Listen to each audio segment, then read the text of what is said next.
worked in, had, actors who were doing theater by day, and would-be actors and amateur actors, and some people who were decent actors, but they couldn't get a foothold. But you had like Ruth Roman, Richard Jekyll, William Shatner, just to pull a few. I mean, how were they living in that area? Yeah.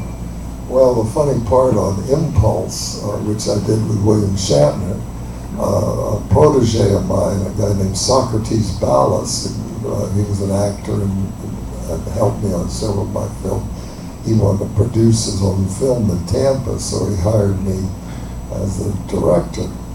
And so we were going to go out to Tinseltown, Hollywood, and try and get some name actor. And we're walking through the Miami airport, and here comes William Shatner. And I said, Shatner, there's Shatner. So we stopped him and gave him the whole spiel.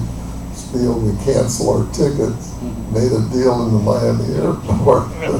And but then Harold Oddjob Sakata, the big Oriental from Goldfinger, he was a professional wrestler. He was wrestling, and so we used him and got Ruth Roman. But I'll tell you an interesting story the way working with name actors. They're all, you got to deal with the agents. And so when I did the Grove, which later became the Naked Zoo, I wanted Rita Hayworth in the movie. So I had a really big budget for my day on that. It was $250,000. So I went out to Tinseltown and I sat with Rita's agent, and so he wanted $250,000 for Rita. I said, my God, I only got $50,000 tops. We argued for 3 days solid, nothing. So all my investors were back and forth, and I said, guys, you got to trust me on this. Wire me $50,000. So they wired me $50,000. I got a cashier's check. I flopped it down on the desk, and I said to an agent, you and I have been arguing for 3 solid days. I told you all I got's 50. I said, there's $50,000. I will escrow that in any bank in the state of California. The guy said, you got a deal. So there's some saying, money talks and what walks. So anyway, it's the nightmare is you got to deal with the damn agents, and you've got to know what I've done with a lot of actors is I'll call up like a producer or director that work. How much did you really pay for this guy? See, because the actors, agents always ask 3 times what they'll take, and but most of them, we just negotiate. Like anybody know John Davis Chandler? Johnny, you saw Outlaw Josie Wales. He was the bounty hunter. Well, Johnny was a great actor. I used him in Hook Generation, which I think he was one of the best performances he ever did. And he did me a favor, which is unheard of in acting in California, agents and all. I was producing and directing Whiskey Mountain, which we did up in the mountains of North Carolina. And I had Neville Brand. Remember Neville Brand? He was going to play the heavy, and he ended up getting pneumonia. And here we're up in Carolina, and it was in November. It was cold and miserable, and so he had to cancel out. And I'm out on the set directing, and I get word back, a PA brings back that Neville Brand can't make it. He's got pneumonia. So I said, what the hell can I do? So I sent a note back to my production secretary, and I said, call up Johnny Chandler's and tell him I don't have time to send your ticket and your salary. Get on a plane and I'll meet you in Atlanta.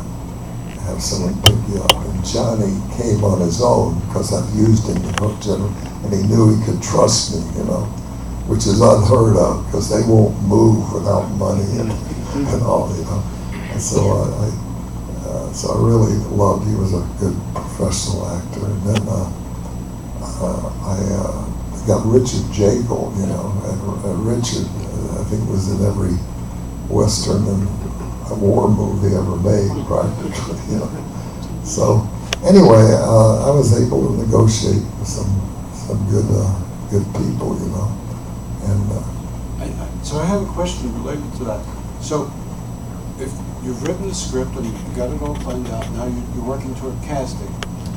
Is it the agents and the amount that the person gets? Is that what goes toward, like, you only have this person for 10 days and you only have this person for 5 days? Does that mean then you have to go back to the movie just prior to shooting and kind of rearrange everything? yeah, well, you know, I speak a lot to these college film students, and I tell them a movie is just like building a house. I mean, before you build a house, you got to have the blueprint. That's the script. Once you get the script, then you got to go to a contractor to bid it out, and that's the producer. And then they go ahead and get the plumbing and, you know, the carpenters and the roofers, and so they figure the whole budget. But what you've got to do first is you've got to break down the script and figure how many days is it going to take to shoot this. And like with an Impulse, it was a nightmare for me because I had to do stuff you normally don't do. Because I only had Shatner for 10 days, and it was a 15-day shoot. And normally say you're shooting, remember Ruth Roman's house?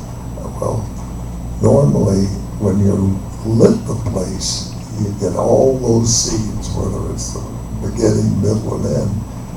But I couldn't do that because I had to get rid of Shatner in 10 days.